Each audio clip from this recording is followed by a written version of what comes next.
बच्चों, आज हम आपको क्लास 10th की संस्कृत में त्रयोदशकः पाठकम महाभारती विज्ञानम का पहला पेज का श्लोकों का और गद्यांशों का अर्थ बता चुके हैं। आज हम इस पाठ के दूसरे पेज का उसके श्लोकों का और गद्यांशों का अर्थ बता रहे हैं। कृषि जलबंध जल सेचनादि व्यवस्था जलमेव जीवनम इत्युक्त्वा सिद्धेति यत् जलम बिना जीवनम कथमपि न संभोग्यम जलम न भविष्यति चेतद्या धान्योत्पत्ति कथम भविष्यति अतः जलबंधपूर्वकं विशाल जलराशि संकलस्य तस्य सम्यक रूपेण सेचनादि व्यवस्था करणीया। एतदर्थं सत्यवती सुता महाभारते उल्लिखिति क्षेत्रं हि रसवत् शुद्धं कर्षकेण आदिपादितं ऋते वर्षम न कौन्तेय जातु निर्वते एक फलम तत्र वै पुरुषं ब्रूह आसिकं यत्कारितं सम्यानां जल सेचनाय नदीषूणां जलबंधाः स्थापितुम् अभी निर्देशयति।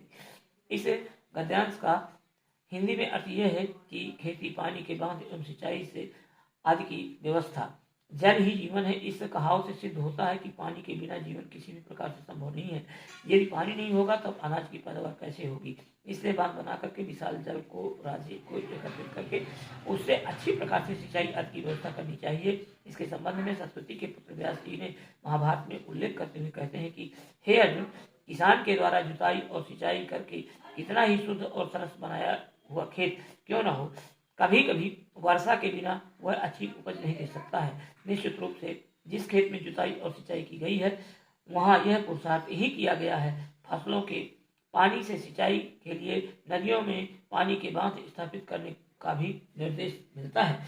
रसायन शास्त्र महाभारत काले रसायन शास्त्र से पर्याप्त विकास अभवत् तस्मात् एव औषध विज्ञान धातुशास्त्रे च विकसितं व्यासदेवः कथयति रसायन विदश्चैव सुप्रयुक्ता रसायनाः दृश्यन्ते जर्या भग्ना नगा नागैः उत्तमैः नानाविधानां सुगन्धद्रव्याणां निर्माणार्थं पुष्पाणां तालस्य च उपयोगः तदानीन्तनाः जनाः कुर्वन्ति। इसमें तिल सर्पस तैलस्य बहुशः उल्लेखो वर्तते।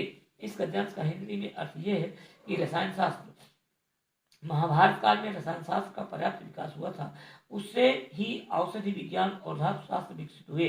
व्यास जी कहते हैं कि रसायन शास्त्र के जानकार वैद्य अपने रसायनों का अच्छी प्रकार से प्रयोग करके भी वृद्धावस्था से वैसे ही जर्जर हुए दिखाई देते हैं जैसे श्रेष्ठ हाथियों के आघात से टूटे हुए वृक्ष दिखाई देते हैं। अनेक प्रकार से सुगंधित द्रव्यों के निर्माण के लिए फलों और तेलों का उपयोग उस समय के लोग करते थे। तिल और सरसों के तैल का अनेक प्रकार से उल्लेख मिलता है। वैदिक शास्त्रम मनुष्य सदा निरोगा भवेत् अतः एव शरीरार्थं बहवः उपायाः वर्णिताः सन्ति। वैदिक शास्त्रम आरोग्य शास्त्रम कथ्यते स्वास्थ्य घातका ये राजरोगदयाः सन्ति तेषां सर्वथा शमनाय द्विसप्तविधाः चिकित्सा करणीया उल्लेख एवं विधा विद्यते। द्वासप्तविधाः चैव शरीरस्य प्रतिक्रिया देश जाति कुलानां च धर्माः समनुवर्णिताः। इस गद्यांश का हिंदी में अर्थ यह है कि चिकित्सा शास्त्र मनुष्य सदा स्वस्थ रहे इसलिए ही स्वस्थ शरीर के लिए बहुत से उपायों का वर्णन किया गया है। चिकित्सा शास्त्र को आरोग्य शास्त्र भी कहते हैं। स्वास्थ्य को नष्ट करने वाले जो राज रोग आदि हैं उनके पूर्ण रूप से रोकने के लिए 72 प्रकार की चिकित्सा करनी चाहिए। इस प्रकार का उल्लेख किया गया है। वैदिक शास्त्र के अनुसार 72 प्रकार की शारीरिक चिकित्सा तथा देश जाति और कुल के धर्मों को का भी भली भांति वर्णन किया गया है। लौह शास्त्रम वयं जानीमः यत् सुवर्ण रजतं ताम्रं सीसं तपुः आयाः इति नाम्ना धातवः प्रसिद्धाः सन्ति। आभरणस्वरूपेण क्रय विक्रय व्यवहार साधनतत्त्वेन च सुवर्ण रजतयोः उपयोगिता महाभारत वर्णिता अस्ति। राजप्रसादादीनां निर्माणे ऐसा उपयोगः कुर्वन् भवति स्म। सुवर्णस्य अग्नौ तापेन शुद्धीकरणीयः तापक्रमः तदानीं तस्य व्यवहारस्य प्रमाणम् उपस्थापयति। यथा हि कनकं शुद्धं तापच्छेदनं निर्गुणैः श्री परीक्षते तथा शिष्यान् सेल गुणादिभिः। इस गद्यांश का हिंदी में अर्थ यह है कि धातु शास्त्र हम जानते हैं कि सोना चांदी तांबा सीसा रांगा लोहा नाम की धातुएं प्रसिद्ध हैं आभरण के रूप में और क्रय विक्रय तथा व्यवहार के साधन के रूप में सोने और चांदी की उपयोगिता महाभारत में वर्णित है। राजमहल आदि के निर्माण में लोहे का उपयोग होता था। सोने का अग्नि में तपाने से शुद्धिकरण का क्रम उस समय के व्यवहार के प्रमाण को उपस्थित करता है। जैसे शुद्ध सोने को तपाकर, काटकर और घिसकर परीक्षा की जाती है, वैसे ही शिष्यों को शील, गुण आदि के द्वारा देखना चाहिए। वस्त्र निर्माण मानव स्वभाव अस्ति यथा सा लज्जया स्वकीयं नश्वरम् अपि शरीरं वस्त्रेण आच्छादितुम् इच्छति।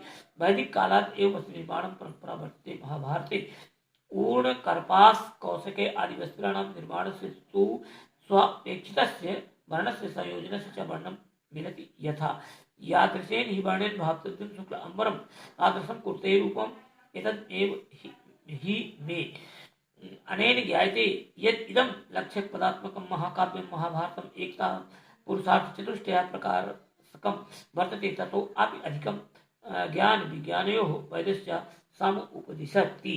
इस गद्यांश का हिंदी में अर्थ यह है कि वस्त्र निर्माण मनुष्य का यह स्वभाव है कि वह शर्म से अपने नश्वर शरीर को भी ढकना चाहता है। वैदिक काल से ही वस्त्र निर्माण की परंपरा है। महाभारत में ऊनी, सूती, रेशमी आदि वस्त्रों के निर्माण का और महाभारत में अपनी इच्छा अनुसार रंग को मिलाने का भी वर्णन मिलता है। जैसे सफेद वस्त्र को जिस रंग में रंगा जाता है वैसा ही रूप धारण कर लेता है। इसी प्रकार जैसे संगत किया जाता है वैसे ही रंग अपने ऊपर चढ़ जाता है। यह बात मुझसे अच्छी तरह समझ लो। इससे जाना जाता है कि यह 1,00,000 श्लोकों वाला महाकाव्य महाभारत एक तरह से पुरुषार्थ चतुष्टय धर्म, अर्थ, काम, मोक्ष का प्रकाशक है।